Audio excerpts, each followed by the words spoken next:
빌립보서 2장 12절부터 18절까지 읽겠습니다. 시작. 그러므로 나의 사랑하는 자들아, 너희가 나 있을 때뿐 아니라 더욱 지금 나 없을 때에도 항상 복종하여 두렵고 떨림으로 너희 구원을 이루라. 너희 안에서 행하시는 이는 하나님이시니 자기의 기쁘신 뜻을 위하여 너희에게 소원을 두고 행하시게 하시나니 모든 일을 원망과 시비가 없이 하라. 이는 너희가 흠이 없고 순전하여 어그러지고 거스르는 세대 가운데서 하나님이 흠없는 자녀로 세상에서 그들 가운데 빛들로 나타내며 생명의 말씀을 밝혀 나의 다름질이 헛되지 아니하고 수고도 헛되지 아니하므로 그리스도의 날에 내가 자랑할 것이 있게 하려 함이라. 만일 너희 믿음의 재물과 섬김 후에 내가 나를 전제로 드릴지라도 나는 기뻐하고 너희 무리와 함께 기뻐하리니 이와 같이 너희도 기뻐하고 나와 함께 기뻐하라. 아멘. 이 말씀을 통해서 두렵고 떨림으로 구원을 이루라, 이런 제목으로 말씀을 나누겠습니다. 따라하겠습니다. 두렵고 떨림으로 구원을 이루라. 우리는 이런 말씀을 통해서 우리가 좀 의아스러운 생각이 나잖아요. 구원을 받았다고 해놓고 또 구원을 이루라고 그러고, 오늘 찬양에도 구원을 받았다 이런 그 찬양이 가사가 나오잖아요. 근데 또 여기 오늘 읽은 성경에 보니까 구원을 이루라, 그것도 두렵고 떨림으로 그랬어요. 서로가 이게 좀 안 맞는 것 같죠, 그죠? 어떻게 생각하십니까? 자, 그래서 우리는 구원을 받았다고 과거 시제로 말하는 성경 귀절은 에베소서 2장 8절에 나와 있어요. 거기 보면 너희는 그 은혜에 의하여 믿음으로 말미암아 구원을 받았으니 그랬어요. 받았으니 했다는 건 이미 구원을 이미 받았고 과거에 이미 받았다는 거야. 그런데 여기 오늘 빌립보서 2장 12절에 보면 미래 시제로 말하고 있어요. 항상 복종하여 두렵고 떨림으로 너희 구원을 이루라, 또 그렇게 말하고 있어요. 받았고 이루라. 이게 좀 반대가 되잖아요.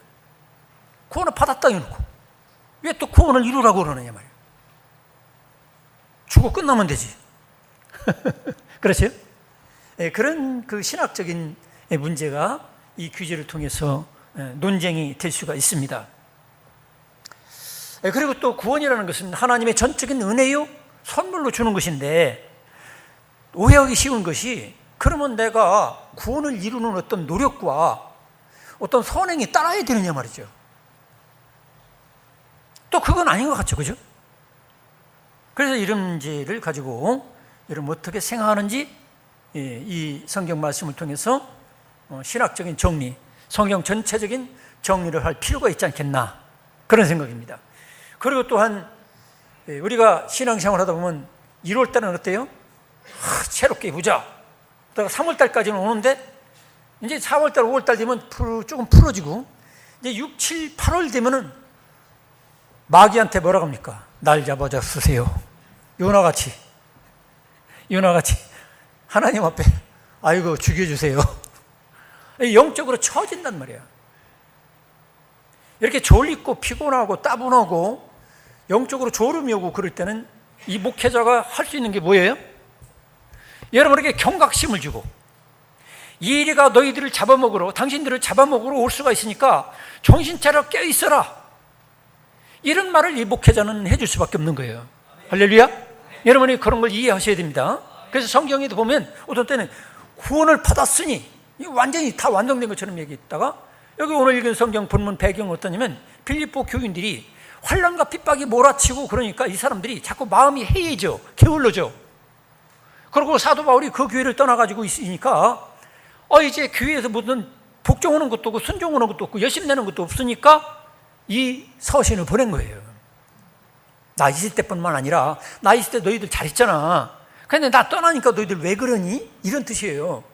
너희들 나 있을 때뿐 아니라 나 떠났을 때도 너희들 두렵고 떨림으로 복종해가지고 교회 질서를 지키고 하나님 말씀대로 살아가지고 너희 구원을 이루어야 된다, 이렇게 말씀하는 거예요. 그런 심정을 여러분들이 이해하시기 바랍니다. 목회자가 설교할 때도 항상 그런 부분이 있어요. 어떤 때는 여러분에게 이미 완성된 것처럼 얘기했다가, 어떤 때는 두렵고 떨림으로 이루셔야 됩니다. 두렵고 떨림으로 순종하고 복종하고 막 이렇게 얘기하는 게 동시에 필요한 거예요. 여러분 운전할 때, 차 운전할 때 어때요? 점심 잔뜩 먹고 막 뱃속에서 가스가 차고 막 졸리고 피곤할 때 어떻게 해야 돼요? 졸음올 때는 당신 운전 그따위로 이러다가 팍 죽는 수가 있어. 정신 차려. 옆에서 뭔가 얘기를 해줘야 돼. 그렇지 않고 자장가만 불러주면 남편도 죽고 나도 죽고 온 가족이 다 죽어요. 교회도 마찬가지예요. 교회는 이 설교자가, 목회자가 여러분들이 어떤 때는 잔잔하게 말씀도 전해주고 또 어떤 때는 아이고 막 갑자기 막 이리가 밖에서 막 우리를 잡아먹으려고 쫓아온 것처럼 여러분들 이렇게 정신 차리도록 그렇게 해야 된다는 거예요. 이해하시기 바랍니다. 자, 그래서 사도 바울은 그런 측면에서 얘기하는 거예요. 네, 그래서 베드로전서 이 말씀을 또 이해하기 위해서는 베드로전서 3장 17절에 보면 베드로 사도도 그랬어요. 사도 바울만 그런 게 아니라 사랑하는 자들아 무법한 자들의 미혹에 이끌려 너희가 굳센 데서 떨어질까 상가라. 떨어질까 상가라. 따라하십니다. 떨어질까 상가하라. 여러분 우리가 까딱 잘못하면 떨어지는 거예요. 차를 타고 가다가 그전에 우리는 어릴 때 이런 승용차 같은 거 별로 없었어요. 어떤 때는 공짜로 태워준다고 하면 그 시골길에 트럭, 덤프 트럭 더군다나 움푹움푹 배진대를 덤프 트럭 뒤에 올라타가지고 꼭 붙잡고 있는 거예요. 그 잠깐 놓치면 어떻게 되죠? 덤프 트럭 밑으로 굴러 떨어져 죽는 거예요. 그러니까 꽉 붙으면 떨어질까 조심하라. 천국 가는 길도 마찬가지예요. 천국 가는 길도 내가 구원받았다고 해서 거기서 마음이 게으르고 해이해지고 그냥 될 대로 되려 하고 늘어지면 안 된다는 거죠.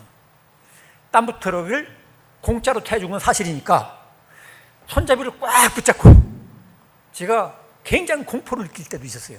꽉 붙잡을 데가 없는데 덤프 트럭 그 철판 위에서 이리 굴르고 저리 굴르고 정말로 황당했어요. 이거 차라리 걷는 게 낫지. 그 포장도로도 아니고 막 깊이 푹푹 파진 데를 덤프 트럭이 털썩 털썩하고 가는데 야 정말로 죽을 뻔했어요. 요즘에는 뭐 이런 얘기도 젊은이들은 모르죠. 우리 어릴 때는 그랬어요. 기껏해야 막 콩나물시로 그냥 버스 안내양이 그냥 궁둥이로 팍팍 밀어가지고 운전기사가 막 엑셀을 확 밟아가지고 앞으로 확 물리게 하고 뒤에 막 채우고 해서 콩나물시루 같은 버스를 타다가 어쩌다가 덤프트럭 공짜로 얻어 타면 아주 벼슬은 것처럼 좋아했어요. 그 마찬가지로 천국도 마찬가지예요. 천국도 내가 덤프트럭 거저로 얻어 탄 건 사실이야. 그런데 나도 정신 차려야 돼. 따르신다. 나도 정신을 차려야 된다. 그러니까 여러분들이 그런 측면에서 이해를 하셔야 돼요. 그래서 여기서 떨어질까 조심하라. 베드로 사도도 그랬어요. 사도 바울만 그런 게 아니에요. 그러니까 너희가 굳센 데서 떨어질까 상가라. 굳센 믿음, 확실한 믿음, 예수님 앞에 성령 충만한 믿음에서 떨어지면 안 된다는 거죠. 여러분 우리도 혈압이 떨어지면 어떻게 되죠? 죽는 거예요. 혈압이 뚝뚝 떨어지면 죽는 거예요. 그러니까 우리 신앙도 영도 마찬가지예요. 그 다음에 히브리서 3장 12절에도 그런 비슷한 말씀이 있어요. 형제들아 너희는 상가 혹 너희 중에 누가 믿지 아니하는 악한 마음을 품고 살아계신 하나님에게서 떨어질까 조심하라. 따르십니다. 떨어질까 조심하라. 이건 믿는 사람들에게 얘기하는 거예요. 마치 저와 같이 믿는 우리 성도들을 모아놓고 교인들 보고 제가 얘기하는 거나 마찬가지예요. 살아계신 하나님에게서 떨어질까 조심해라. 어떤 사람은 그렇잖아요. 전도해가지고 복음 제시하고 예수님 믿고 교회 나오라고 하면 아니 구원 받았다는데 뭐들어 또 교회 나갑니까? 교회 나가는 건 뭐냐면 교회는 예수님의 몸에 내 영적으로 본다면 내가 예수님의 몸의 한 지체로서 팔과 다리가 예수님 몸에 붙어 있어야 되는 것처럼 교회 나온다는 건 바로 그와 같은 것이거든요. 떨어지지 말아야 돼. 예수님을 내가 믿고 지금 제산 받고 구원의 확신을 받았다 할지라도 교회는 예수님의 몸이요. 그 몸에 우리는 팔과 다리와 이 몸뚱이처럼 예수님에게 머리에 붙어 있는 상태가 바로 교회 생활을 하는 거예요. 아시겠습니까? 그래서 우리가 교회 생활을 확실하게 해야 돼요. 어떤 사람은 전도해가지고 복음 제시로 끝나는 사람이 있어요. 그 교회 한 번도 안 나오고서 자기는 착각하는 거예요. 나 이렇게 믿어도 천국 갈 거야. 미안한 얘기죠. 진실한 믿음이 있으면 진실하게 주의 몸된 교회에 나와야 되고, 또 살아있는 영혼은 영의 양식을 때를 따라 먹어야 되고, 또 주님과 함께 동행해야 되고, 할렐루야. 또 예수님이 포도나무 가지라고 한다면, 포도나무 줄기라고 한다면 우리는 그분의 가지야. 그러니까 포도나무 줄기 되신 예수님께 내 가지 된 나는 접합이 되고 연합이 되고 같이 동행하고 동거하면서 주님과 함께 살아야 되는 거예요. 믿습니까? 그런 것이 없이 그냥 내가 예수 믿습니다 한마디 했다고 해서 지옥 갈 영혼이 천국 가고 그런 건 아니죠. 그건 진실한 믿음이라고 볼 수 없죠. 그러니까 예수께서도 나보고 주여 주여 하는 자마다 다 천국 갈 것이 아니고 아버지 하나님의 뜻대로 행하는 자라야 천국 간다 했어요. 그게 행함에 대한 얘기 것이 아니라 진실한 믿음을 얘기하는 거예요. 서로 인사합시다. 진실한 믿음을 확인합시다. 진실한 믿음을 우리가 확인해야 돼요. 그런 차원에서 이 말씀을 우리가 받아들여야 되는 것이지, 예를 들어서 에베소서 2장 8절은 틀렸고 그리고 필립보서 2장 12절은 맞다, 그런 얘기는 아닙니다. 에베소서도 사도 바울이 있고 필립보서 2장 12절도 사도 바울이 동일한 사람이 얘기한 거예요. 그렇기 때문에 우리들이 이 말씀은 바로 두 가지 다 옳은 거예요. 이미 구원을 받았을 뿐 아니라 구원 받았기 때문에 두렵고 떨림으로 이걸 놓치지 않으려고, 떨어지지 않으려고 노력하는 저와 여러분 되기를 축원합니다. 그래서 우리가 아무리 부부간에 결혼을 했다 할지라도 떨어져서 살 수가 있는 거예요. 이혼 상태로. 나는 한국에 살고 내 남편은 예를 들어서 저기 영국에 살아. 그냥 결혼식만 하고 그게 부부입니까? 부부가 아니죠. 하나님과도 마찬가지, 예수님과도 내가 예수님과 결혼, 마치 예수님 영접해서 예수님을 내 마음의 주님으로 왕으로 모셔드렸다면 그 왕과 함께 신랑 신부와 같이 부부지간에 생활하는 것처럼 먹는 것도 자는 것도 모든 것을 예수님 안에서 해야 된다 이 말이에요. 믿습니까? 그게 진실한 생명적인 관계라 이 말이죠. 그래서 여기서 이 본문에서 말하는 것, 우리가 히브리서 3장 12절에 또 13절에 제가 이 밴드에 올렸던 묵상 말씀에도 나와 있죠. 이렇게 하기 위해서 매일 피차 권면하여 너희 중에 누구든지 제 유혹으로 완고하게 되지 않도록 하라. 매일 피차 권면하고 어떤 때는 책망도 하고 그렇게 해서 사람이 완고하게 되지 말도록 하라는 거예요. 사람은 가만히 있으면 완고하게 되는 거예요. 무지해서, 마음이 굳어서, 세상적인 마음으로 하나님과 멀리 떨어진 상관없는 삶을 살기 때문에 예수를 과거에 영접했다 할지라도 오늘날 완고하게 돼가지고 예수님과 전혀 따로 떨어져서 사는 사람도 있다 이 말이에요. 그래서 피차 매일 권면하는 거예요. 서로 인사합시다. 매일 권면합시다. 매일 제가 예를 들어서 매일 큐티를 올리고 그러는 것은 이 성경대로 하는 거예요. 매일 권면하는 거예요. 새벽기도 못 나오는 분들 위해서 큐티라도 해라. 그래서 매일 권면을 받고, 또 성도들끼리 교제도 매일 서로 권면하고, 어떤 때는 정말로 위험한 지경이 있을 때는 책망도 하고, 당연히 그쪽으로 하면 망하는 수가 있다. 정신 차려라. 영적인 잠에서 깨어나라. 이렇게 얘기를 해줘야 돼요. 그게 사랑이지. 그래서 14절에 보니까 히브리서 3장 14절에 무슨 말씀이 있냐면, 확신한 것을 끝까지 견고히 잡고 있으면 그리스도와 함께 참여한 자가 되리라 그랬어요. 우리가 구원의 확신, 예수님 영접한 거, 그거를 끝까지 붙잡고 있어야 돼요. 도등에 놓으면 안 된다 이 말이에요. 여러분, 낭떠러지에서 어떤 가지를, 나뭇가지를 붙잡고 내가 살아있어. 근데 그걸 놓으면 어떻게 돼요? 10m, 100m 밑에 낭떠러지 떨어져 죽어. 그 마찬가지로 믿음은 하나님이 나를 붙잡아 주시는 것도 사실이지만 나도 하나님께서 나에게 구원을 주시 놀라운 선물을 주셨기 때문에 이 은혜를 믿음으로 붙잡으시기를 바랍니다. 이게 동시에 있어야 돼요. 내가 구원받았으니까 나는 마음대로 살고 죄를 짓고 게으르고 나태우고 정신 차리지도 않고 그래도 내가 천국 가는 건 아니에요.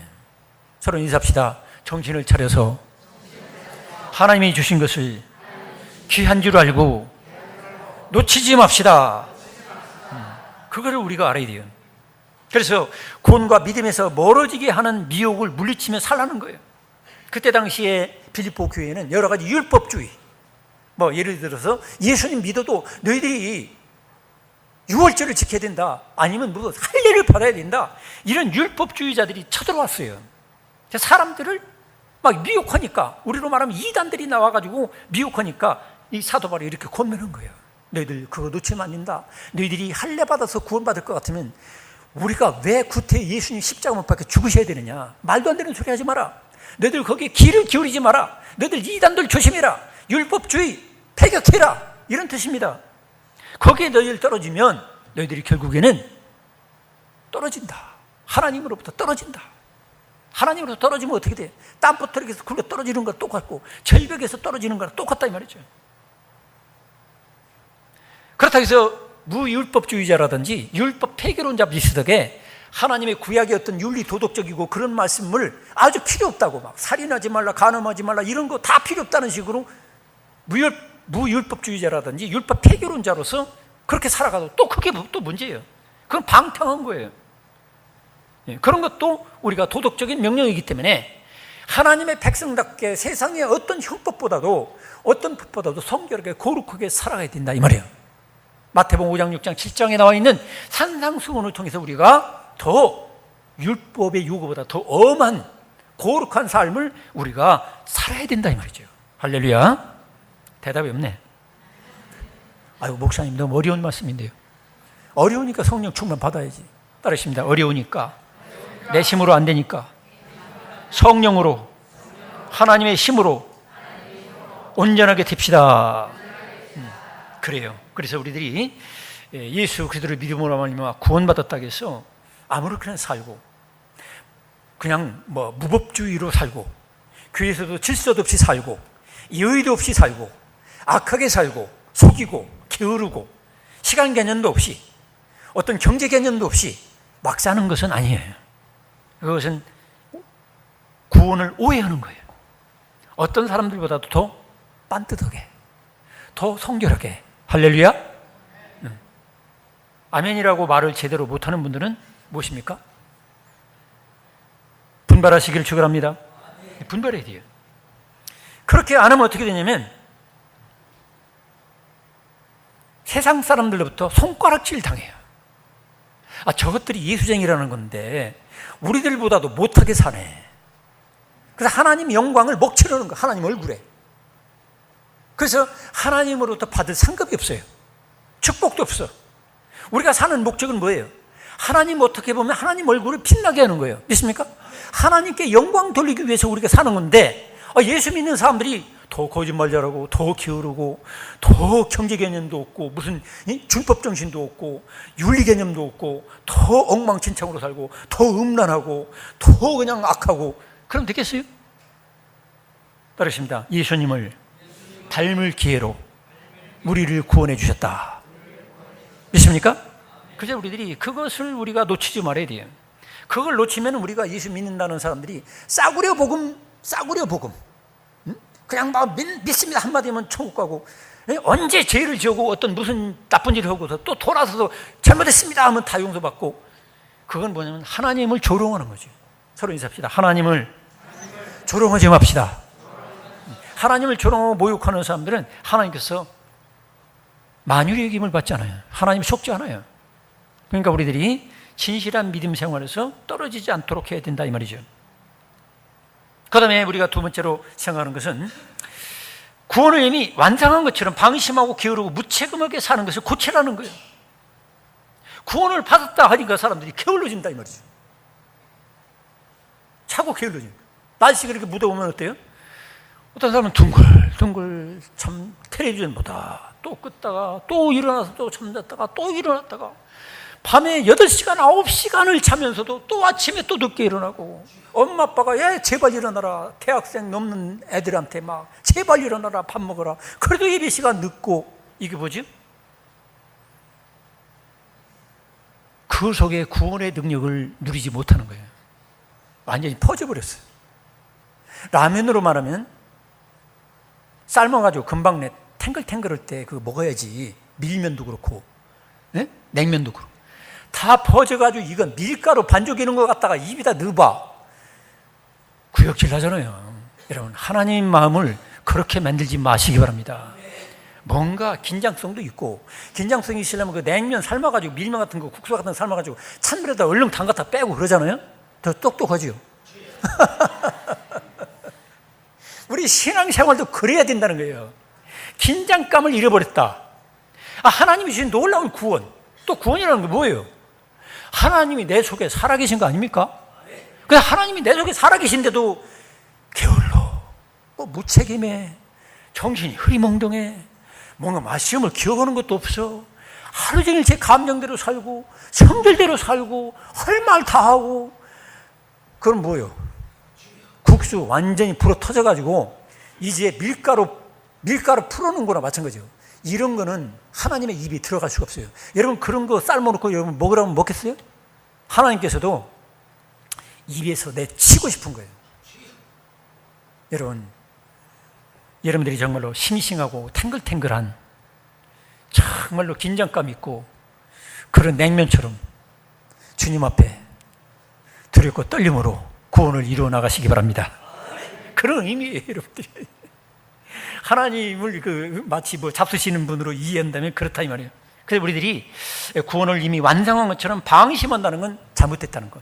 게으르다는 것도 이거는 구원을 이해 못한다는 거예요. 무책임하다는 것. 내가 책임 있게 살아야지. 내가 집사는 집사로서, 성도면 성도로서 내가 사명을 감당하고, 오전의 말씀처럼 요나가 불신적하고 무책임하게 사는, 잠이나 자고 있는 거예요. 지금 사회가 어떻게 돌아가고 지금 내가 같이 타고 있는 가정과 지업체와 이 교회가 어떻게 돌아가는지도 모르고 그냥 쿨쿨 잠만 자. 책임감이 없어. 사명감이 없어. 늘어져 있어. 그러면 안 된다는 거죠. 그럼 배가 뒤집어지죠. 배가 파손되지요. 여러분들이 깨어서 기도하시기를 축원합니다. 그래서 구원의 내용을 확보하리라 이 말이에요. 확보. 구원의 내용이 바로 하나님께서 성령으로 내 안에 지금 살아계신 것이라고 한다면 그 증거로 보이며 살아라 이 말이에요. 그래서 고린도후서 13장 5절에도 너희는 믿음 안에 있는가 너희 자신을 시험하고 너희 자신을 시험해보라는 말이에요. 내 속에 하나님이 살아계신가 시험해봐라 이 말이에요. 정말로 하나님이 내 속에 지금 내 마음에 살아계신가? 그렇다면 정신이 확 나는 거예요. 긴장하게 되는 거예요. 두려운 거예요. 어떤 때는 덜덜 떨리는 거예요. 교회 나와서 한 번도 덜덜덜 떨리는 적이 없다. 이런 문제가 있는 거예요. 하나님이 여기 계시구나. 내 안에도 계시네. 야곱이가 뭐라 했어요? 잠자다가 돌베개를 펴고 천사가 오르락내리락 하는 걸 쳐다보고 뭐라 해요? 따르십니다. 두렵고 떨리도다. 하늘에 연결된 그 장소에 두렵고 떨리는 마음을 갖는 거. 하나님 임재에 대한 느낌을 갖고 사는 거예요. 이사야도 뭐라 했어요? 성전에 기도하다가 화로다 나여 망하게 되었도다. 내 영적 실상을 보니까 완전히 아주 풀어진 국소하고 똑같아. 완전히 이제 고무줄이 늘어나가지고 똑 잘라질 입장이라. 자기도 완전히 부패해가지고 도대체 하나님 백성다운 어떤 파워도 없고 능력도 없고 구별된 생활도 없고 그래. 화로다 나여 망하게 되었도다. 두렵도다. 여러분, 그런 하나님의 임재를 여러분들이 느끼면서 사시길 축원합니다. 그걸 자꾸 자기에게 이런 거 보고 그런 얘기를 하죠. 어떤 책은 그런 말이 있죠. 하나님 임재를 연습하라 이 말이에요.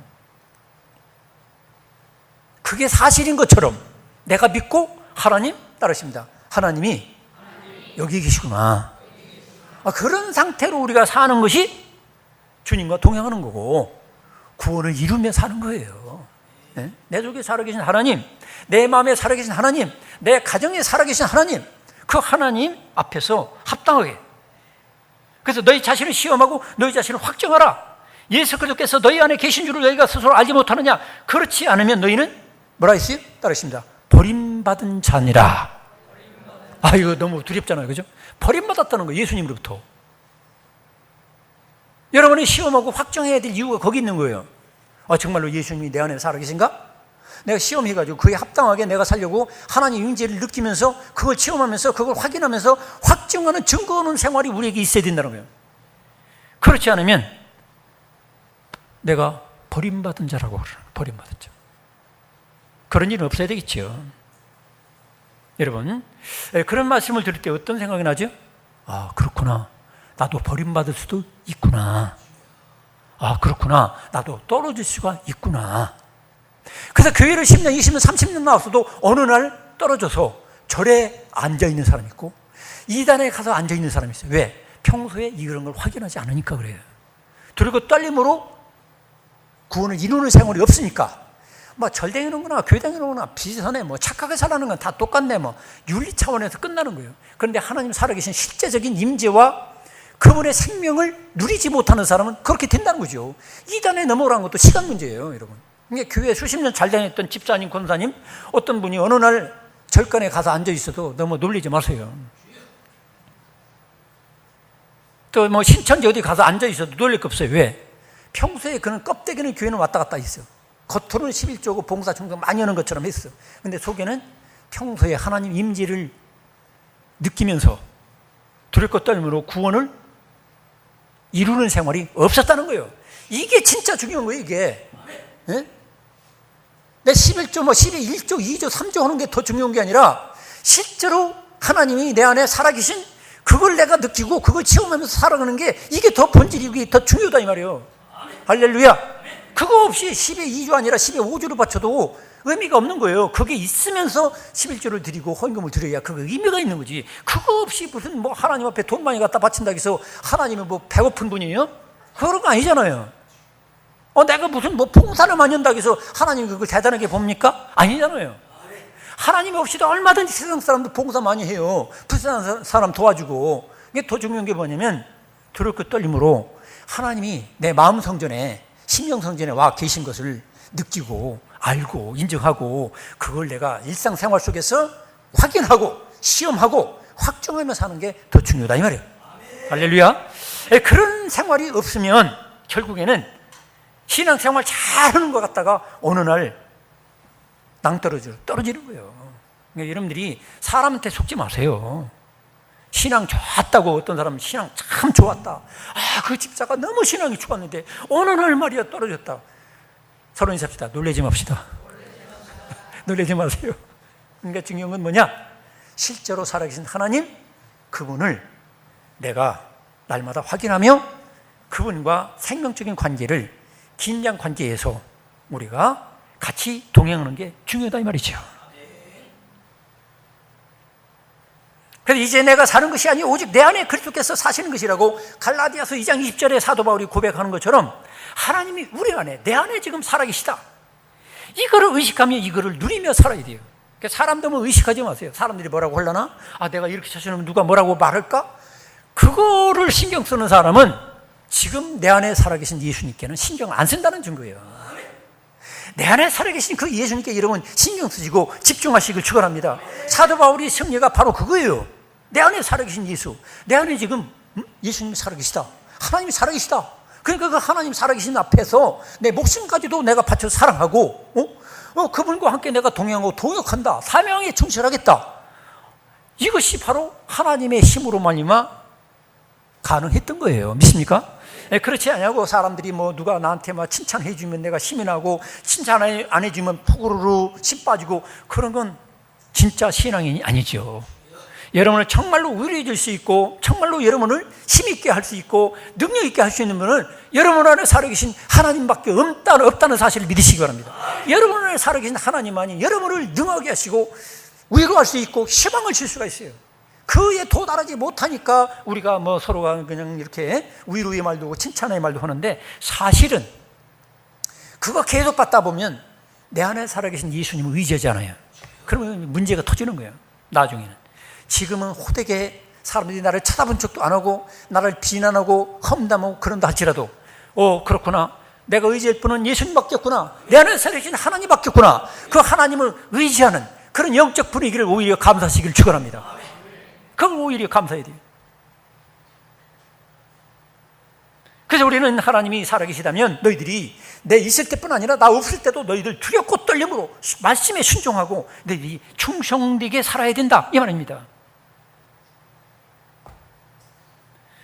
그래서 흠없는 자녀로 세상의 빛으로 나타나도록 오늘 여기 읽은 15절에 흠없는 자녀로 즉 하나님의 자녀로 흠이 없는 삶을 세상 사람들에게 우리가 빛처럼 나타내야 된다 이 말이에요.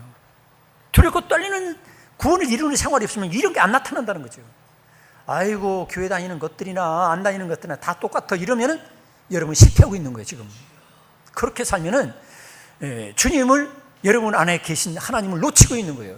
그 하나님과 무관하게 살고 있는 거예요. 그리고 또 16절에 또 오늘 본문에 뭐라고 합니까? 다름질이 헛되지 아니하고. 사도 바울이나 모든 교인들이 다름질을 하는데 나중에 가봐도 상을 못 타. 너 불법이야. 넌 나고요. 너 저 마약 먹고 뛰었지. 너 소용없어. 그런 사람들 있잖아요. 왜? 마라톤 하다가 1등을 하긴 했어. 그런데 마약을 먹고 뛰었어. 그러면 탈락. 금메달 탈락. 마찬가지예요.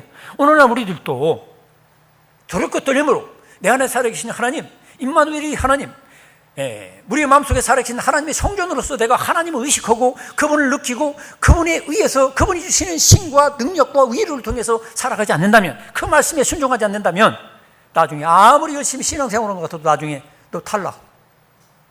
너 마약 먹고 그랬어. 너. 옆에 사람들이 내가 주는 그 능력이 아니라 사람들이 칭찬해 주니까 그거 네가 그 마약 주사 같은 칭찬 듣고 인정하는 거 그것 때문에 너 달렸지. 나하고는 상관없어. 이럴 수도 있다 이 말이요. 여러분이 열심히 봉사하고 충성하는 거 그 원인이 무엇입니까? 사람들 때문에 그런 게 아니라 여러분에게 살아계신 하나님 때문에 충성할 수 있기를 축원합니다. 그 위에 사람들의 말은 신경 쓸 거 없어요. 그리고 또한 함께 기뻐하기 위해서 17절 18절에도 그렇게 말씀하고 있습니다. 사도 바울이 나도 기뻐하고 너희들도 기뻐하고 하나님과 함께 기뻐할 일이 있기 위해서 너희들이 두렵고 떨림으로 구원을 이루라 그러는 거예요. 내가 힘을 들이는 만큼 하나님 앞에 그 내 안에 살아계신 힘을 의지하고 온 신과 마음을 다하는 만큼 하나님 앞에 받을 영광과 기쁨은 더 놀랍게 나타나게 될 것입니다. 그러나 그렇지 않냐고 하나님이 주신 구원과 그 은혜, 성령에 대해서 무관심하고 무시하고 멸시하고 세상 것만 쳐다보고 사람들 눈치만 본 사람은 나중에 기뻐할 수가 없어요. 영광도 없어요. 신학적으로 하나님이 약속하시고 선택한 사람은 죽었다 깨어나도 천국 간다. 그런 것을 게으르고 나태하고 무책임한 사람이 써먹으면 안 돼요. 구원의 신비 측면에서 이해해야 되겠고, 그런 것을 무시하는 것이 아니라 성경에서 말하는 대로 오늘 여기 주시는 말씀대로 여러분들이 하나님이 주신 그 축복의 약속을 놓치지 마시기를 축원합니다. 사무엘상 2장 30절에도 그런 말씀이 있어요. 그러므로 이스라엘의 하나님 나 여호와가 말하노라 내가 전에 네 집과 네 조상의 집이 내 앞에 영원히 행하리라 하였으나, 엘리 제사장 가문에다가 약속했던 거예요. 영원히 내 앞에서 너희들이 나를 섬기는 제사장의 직분을 감당하는 축복을 누리겠다 이 말이죠. 영원히. 그런데 뭐라고 했느냐면 이제 나 여호와가 말하노니 결단코 그렇게 하지 아니하리라. 영원이라고 할 때는 언제고 결단코 그렇게 하지 아니하겠다는 것은 또 뭐예요? 도대체 이거는 또 뭘 얘기하는 거죠? 두렵고 떨림으로 주님을 존중하는 자를 주님이 끝까지 존중하겠다는 거야.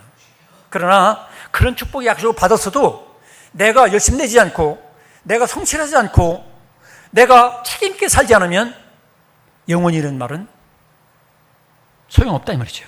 결국 엘리 제사장 가문은 다 망했잖아요. 그 집안이. 그러니까 여러분들이 교회 나와서 교회 나오면 축복받을 거예요. 거기에 안주하면 안 돼요. 내가 그만한 하나님께 대한 약속에 근거한 성실성을 가지고 책임있게 두렵고 떨림으로 구원을 이루려고 하고 있는가? 하나님이 내 안에 살아계신 하나님의 성전답게 예수님의 지체답게 내가 살아가고 있는 실제적인 것이 있는가? 이걸 여러분이 확인하시기 바랍니다. 그런데 이것이 없이 어떤 사람은 교회만 나가면 축복받는 줄 알아. 안 그렇습니다. 교회 나와도 얼마든지 오전에 말씀 나온 대로 요나같이 얼마든지 하나님 최대의 방해꾼으로 하나님 손만 썩이는 사람이 될 수가 있어요. 이왕이 믿을 바에는 하나님을 기쁘시게 하고 하나님 입맛에 맞는 하나님 마음을 시원하게 하는 여러분이 되셔서 구원을 날마다 이루어나가는 저와 여러분 되기를 축원합니다. 기도하겠습니다. 아버지 하나님 감사합니다.